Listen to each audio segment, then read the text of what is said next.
Did you read Long Halloween yet? Last week I asked you not to listen until you read it. I'm still not gonna throw a bunch of spoilers out, but look, I'm telling you, you need to read The Long Halloween.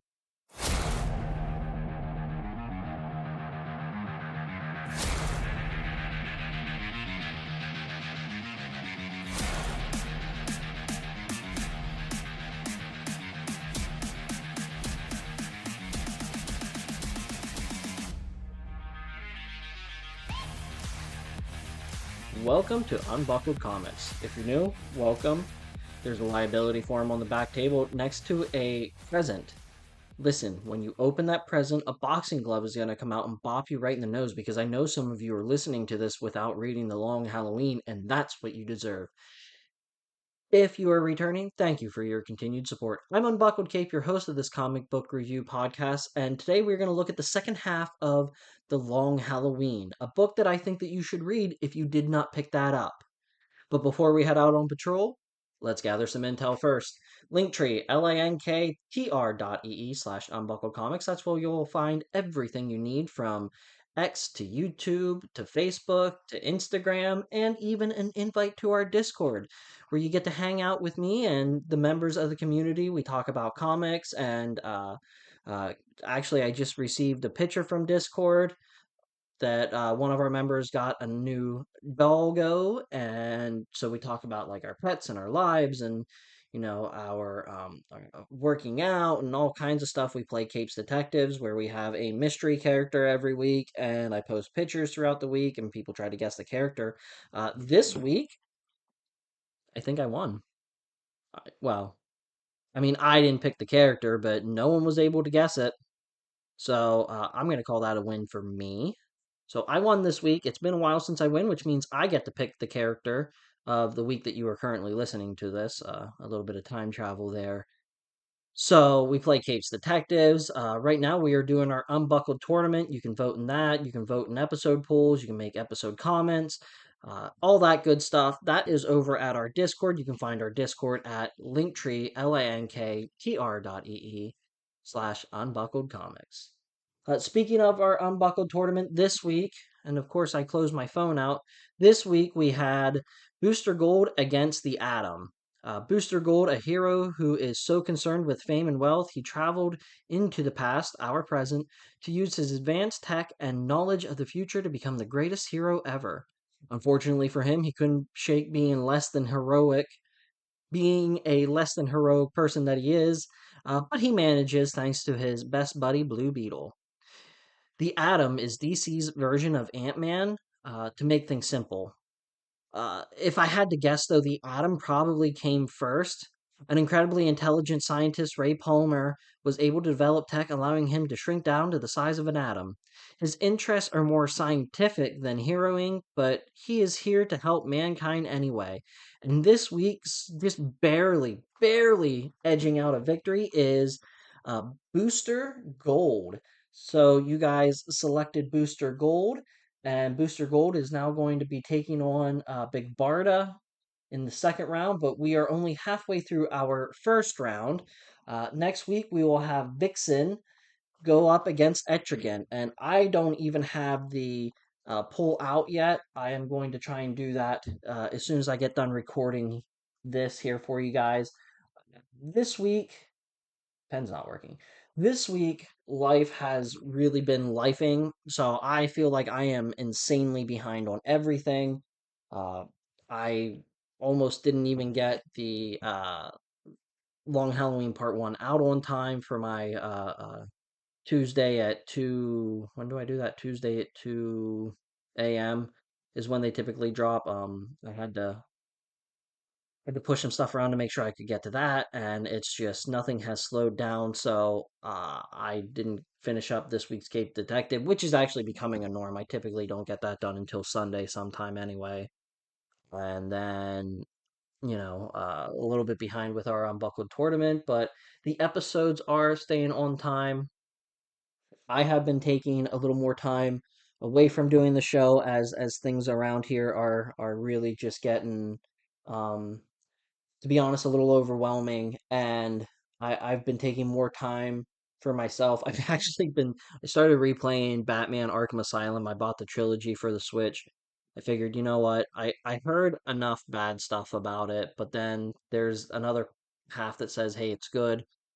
Arkham Asylum and Arkham City run just fine on it. I love those two games. I never played Arkham Knight, but I decided I was going to do it right and start with Arkham Asylum, so I'll play through that.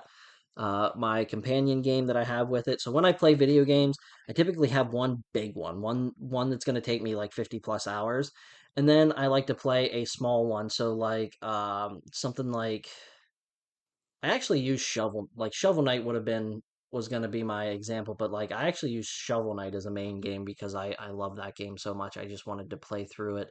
But right now my companion game is Curse to Golf, just something that you can pick up and play, 10 15 minutes and put back down. Sometimes it's just playing Tetris or I'm trying to think of what some of the other ones are. Hyrule, Cadence of Hyrule, that was a companion game that I used for a while. Sometimes I'll use Lego games.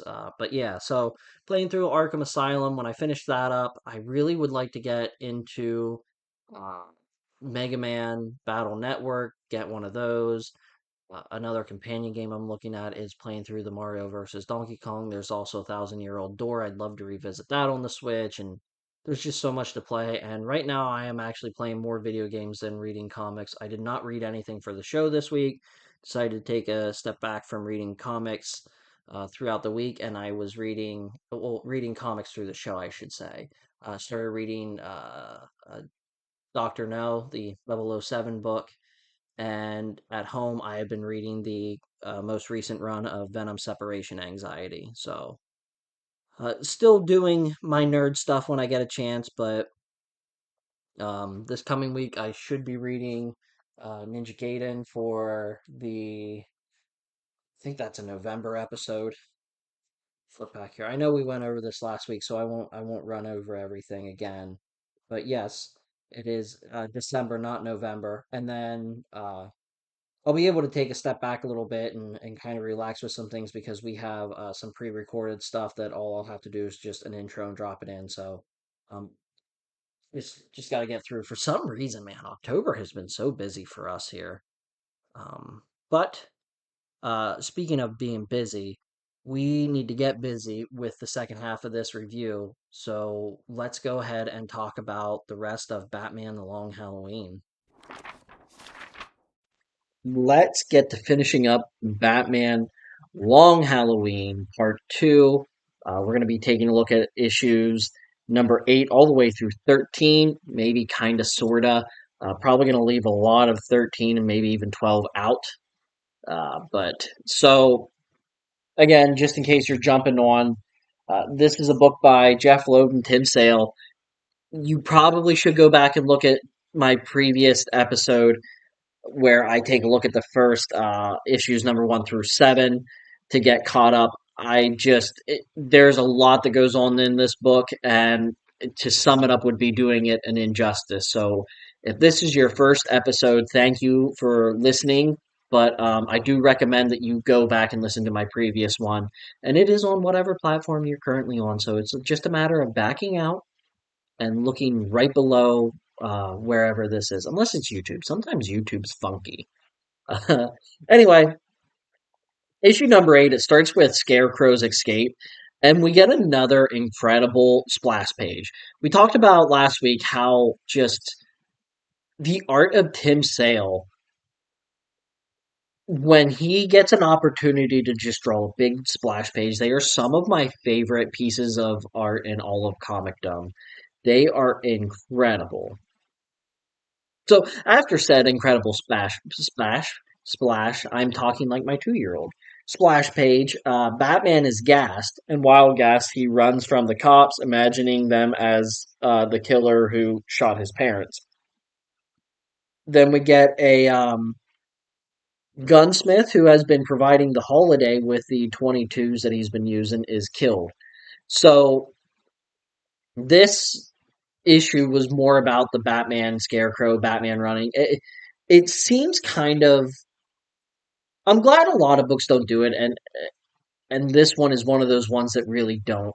Um, this was a book that kind of took a step back and we kind of went through Batman's, in air quotes, origin. I mean, we had to, like, we focused on the death of his parents.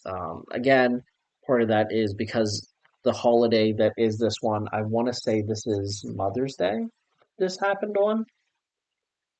I'm flipping through my book. Oops. Wow, that was quick. All those pages, and I just happened to flip to the splash panel that we were just talking about. Now I got to find the beginning of this. Yes, Mother's Day. So this happens on Mother's Day. So I guess it makes sense that we take a step back and look at the origin. Um, while Batman is gassed, he's reflecting on the fact that he asked her to wear the pearls, and he believes that the pearls is why the mugger stopped them and ends up killing them, and of course blames himself. I guess we had to have it in a story somewhere. I get tired of the Batman origin story, but it is probably needed in every story to show that that is the driving point behind him, the driving force behind him. And then at the end, a gunsmith who was providing Holiday with the 22 guns, supposedly, it's actually never confirmed, is killed though. In issue number 9, Bruce is acquitted of his charges being brought to him, and we now know the connection between Thomas and Carmine Falcone. Uh, Thomas saved Carmine's life when he was a young boy. This is again the holiday for this issue is Father's Day, and most of it is a flashback of Bruce watching Thomas Wayne do an operation in home on Carmine Falcone, and um, we don't really dive into the Thomas Wayne aspect of it or Bruce's involvement or lack thereof with the Falcons, and whether Thomas was more involved with them than just saving Carmine. But uh, that is kind of what, like, it's weird that it even got brought to trial. Like, it doesn't feel like there's enough there to try to arrest someone. Uh, so Scarecrow's escape. Back to that, we learned that Falcone is the one that had him escape along with Mad Hatter. So he is still hiring the psychopaths, and Lou, who is the man who shot Falcone, is killed by Holiday. So Lou is the man. It was Maroney, who used to be the head of the Maroney crime family. When Falcone was younger, Lou is the one that shot him, and Salvatore Maroni is going to Lou for advice and help. And while he is trying to get advice from him, Lou is murdered, and Sal ends up going to Harvey Dent's office late at night to try and work with Dent and testify against Carmine Falcone, which is a big deal. And again, something that we kind of see in The Dark Knight. I actually think that's like the wow, the opening scene after the Joker scene. They're in court, and it's Salvatore Maroni sitting at the den, and he ends up pulling the gun out on Harvey. We'll get to that here in just a second. Issue number 10. This starts with a holiday murder of a coroner, which is kind of odd because all of these have been murders at the end, and now we're seeing a murder at the beginning. And I'm not really sure what the reason for that would be. Um, I I think as I'm looking through my notes, it might be like the only one that's really opening with the murder. I can't remember from the earlier issues, but I'm pretty sure it is. So anyway, it starts with the holiday murder of the coroner, who must have been working on something that could incriminate Holiday. Uh, Distrust really grows between the trio of Gordon, Batman, and Dent. And Sophia, who is Carmine's daughter, is quote unquote in with Salvatore Maroni. And Sal has his day in court. which, if you know anything about the Batman mythos, you kind of know how that goes.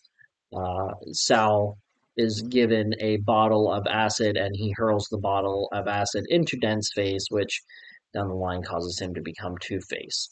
Uh, I think that, not that this is a podcast on The Dark Knight, but just to kind of go off on a small tangent, I think that was an incredibly clever switch up in The Dark Knight. I think most people, Salvatore Moroni at the court, um, he is testifying against Carmine, and Dent gets a little bit of heated, and he asks the judge to treat the witness as hostile, and the line is hostile, I'll show you hostile. And he pulls out a gun, and Dent grabs the gun and punches him in the face, disassembles it, takes it over to Falcone, and sits it on the table in front of him and says, he's like reading off the specs of the gun, and he sits it in front of Salvatore Moroni, and he says, "If you're trying to kill a civil servant, I suggest you buy American." You know, I love that scene in that movie, but this is where that whole thing is pulled from. I know in Batman the animated series it's a little bit different. Throwing acid in his face is a little bit too gruesome for a kids show. So instead, they just have him close to an explosion and he gets burnt. But the actual origin of Harvey Dent is seen in this of Harvey Dent of Two Face is seen in this book with being in court and Salvatore Moroni throwing acid into his face. At the end, we get Batman who catches Scarecrow and the Mad Hatter. And a lot of this book outside of the court is just Batman catching them. And they're not overly formidable foes once you get past the fear gas and the mind control stuff that Mad Hatter typically has. But the thing that I do love about these villains and their use in this book is the way that they use their rhymes and nursery rhymes, and they're both creepy, and they talk. Mad Hatter is always talking about the Alice in Wonderland book where Scarecrow is, Itsy or Twinkle Twinkle Little Bat, how I wonder where you're at, twisting children's rhymes, and I love these two together. And I'm pretty sure this isn't the only Batman story that had those two kind of paired together and worked them similarly. I don't know if it's just because, it works so well in this book or what have you. Um, issue number 11 I'm sorry. Issue number 11 is actually where Sal testifies against Falcone and uses the acid given by. So Sophia gives Dent's assistant Vernon the acid, and Vernon gives Sal the acid. Um, and before this happens, as Dent's going to court, his wife Gilda finds a 22 pistol in their basement, and Dent says, "Hey, this is, it's evidence." And she's questioning, why are you bringing home work? You never bring home work. Uh, Funny enough, Batman finally wises up in this issue and goes and talks to the Riddler, who is the only victim that wasn't really a victim. In I think it was seven. I think seven, issue number seven. Holiday actually shot around the Riddler but did not kill him, as an April Fool's joke, we guess. So the Batman questions Riddler to see if he actually knows or can identify who it is. All the while, Carla Vitti, the sister to Carmine Falcone, is killed by the Holiday in the coroner's office while she was digging through files. So here's another connection with that coroner that was killed. The pressure and slow burn of Harvey's descent is progressive throughout rather than one big moment. Again, taking a look at The Dark Knight, he was pretty even keel through the whole movie, I think. I mean, there was little moments of him being hot-headed at times, but it wasn't anything like major. In this book, one of the things that they do a great job, and I've kind of hasn't, I didn't bring it up every time it happens, but he is. hell-bent on arresting Carmine Falco. But his interactions with Gilda progressively get worse. And his interactions with Gordon and Batman as they're talking about stuff, he starts making like I forget which one of the holiday killings it is, but and it might have been Johnny even. One of the first one is Johnny. It might have been him. But anyway, Harvey Dent says, let me think of how exactly he says, couldn't have happened to a nicer guy, kind of sarcastically. And then he kind of mentions later on about letting Holiday, do their job for them and just continue to kill off these mobsters. And then he's bringing work home with him, and Harvey is already one of the main suspects that Jeff Loeb is pointing to, not necessarily anyone else in the book. We kind of suspect Harvey Dent to be Holiday long before Batman starts suspecting it, but after issue number 11, um, the acid is thrown in Harvey's face, and he kind of disappears, and he kills his. Which this is, I'm jumping ahead to issue 12. But in issue 12, Harvey escapes the hospital and he kills his surgeon while doing it. That's how he does escape. And I mean, the evidence is really damning, but I think the part of it that makes it seem a little more real and feasible if you were to take this book and put it into a real world situation is it does a really good job at laying out his home life descent. Early on, he and Gilda are talking about how as soon as Carmine is arrested, they can start a family. After their house blows up, he gets them a house, and again, the family is mentioned. And then it just progressively gets worse. Gilda talking to Barbara Gordon and how she is so down, and again, comics are such a cool medium because I can picture it in my head. We have to put in tone of voice when we read these, but when Gilda is in the pages, it's weird how they are able to use her, not weird, but it's just one of the grand things of comics. We can tell how Harvey Dent is doing through her and her interactions with not only him but really anyone. In the beginning of the book, she's standing up, her face is a little bit brighter, her reactions with everyone else from there on out, she looks smaller. When she is talking to Harvey about the gun in the basement, she is at the bottom of the steps, and there is a panel that he is like from Harvey's point of view, looking down on her. When she's talking to Barbara Gordon, she's always hunched over. So, and it's a progressive thing throughout the book that we get to see. Yes, everything is a struggle at work, but we are seeing Harvey's home life decline as well. As I mentioned, uh, issue number 12, Harvey escapes the hospital, and Batman and Gordon use Salvatore Maroni as bait to catch Holiday. Um, this is a frantic second to last issue. Um, it sees an eye opening final page where Salvatore Maroni is actually shot and Holiday is revealed. Um, issue 13, there are two more killings before this caper ends, and all the twists and turns are revealed. The trio have a heated debate at the end, almost identical to the end of The Dark Knight. This is a perfect ending for a perfect book. Um, so I don't want to reveal anything that happens in 12 and 13 because this is one of my earlier Batman books, all right? One of my earlier comics for that matter. It could have even been my first step outside of, like, we all know Death in the Family was my first trade, and then I started to do the new 52 stuff because the Court of Owls is awesome. And then this might have been my next book. As I'm, excuse me, got the hiccups a little bit. As jeez, as I'm looking at my shelf, This very well could have been my next. Oh, I think probably New 52 Justice League, some of those.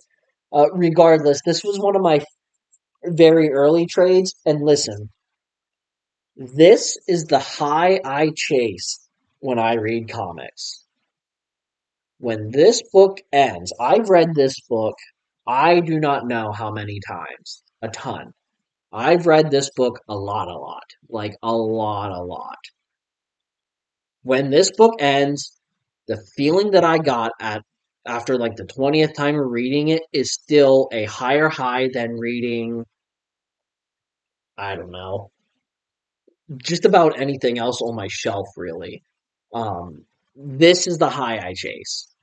The way this book ends, the way the whole thing is done, the fantastic splash pages, the wonderful use of Batman villains in it, and how so many of the things in this book is what we know to be Batman and his villains. Joker just going on a killing spree because he doesn't like somebody else being in the limelight. Scarecrow and Mad Hatter being genuinely creepy using nursery rhymes and lines from Alice in Wonderland. We have Poison Ivy, Catwoman being mysterious and also very attracted to Batman and like that weird relationship dynamic. We have Riddler who honestly isn't a great villain, but that's how he is. And one of the things that I really like about this is it's an early book and it's a shift in the Batman. So if you look at the Batman timeline in canon, this is the book where things really do shift from, I want to call them supervillains, but they're you know sure, supervillains. This is where it really shifts from supervillains are just kind of a side issue to organized crime. Throughout this whole book, Batman, Gordon, and Harvey Dent are trying to take down organized crime. The supervillains are like just the nuisances, oh my, on the side. And then they end up being hired by organized crime. And, um, at the end, I can't really tell you what he says because it does give way to kind of what's happening. Um, at the end, Holiday is talking to someone and saying about how this is the new crime. Organized crime is basically dead. This is how crime will be done in the future. And it's like a pivotal point in the Batman timeline because as I look up the books that I have after this, I can't read what that one is. Maybe that's Batman Year Two. And then Dark Victory. So Dark Victory is almost fully focused on. I mean, it's Tony Fatsuko is the one that kills the Flying Graysons. Then after that, that's mostly a Two Face book. And then the one after that I have on my shelf is Batgirl and Robin Year One, which we already talked about.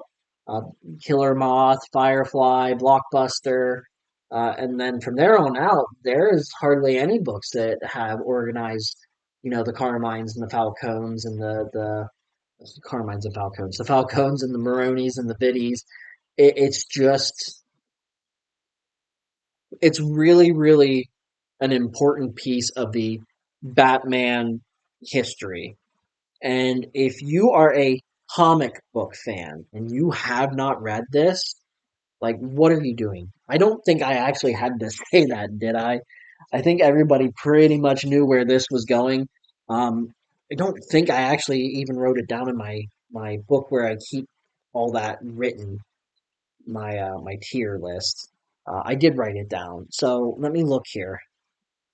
1, 2, 3, 4, 5, 6, 7, 8, 9, 10, 11, 12, 13, 14, 15, 16, 17. So we are at now 17 What Are You Doing comics. That's pretty awesome. Don't have that written right there, though. There it is. Okay. We now have 17 What Are You Doing comics. I don't know if I'm going to wait for the full 20 to do I would like to do every 10, but I go through periods where like everything I read is a what are you doing? And then I'll won't have one for a long time. I hope that the Turtles one that I'm going to read soon and actually does come up after this. Yeah, so I can say that. I'm hoping that the Turtles one that we're going to get a review on here soon is another one of those. What are you doing? But outside of that, it could be a while. So I might end up doing a top 10 or organize my what are you doings on a nice little list, something like that for an episode. But uh, oh, would this be number one on that list? Top three, top two easy, top two easy. Will it be number one? Oh man, I don't know. That's going to be a painful episode. But look, out of the 17 what are you doings we have, I'm telling you this is either one or two. This is a must read for anyone and everyone. So, until next week guys, what are you doing? Get out there and read Batman the Long Halloween.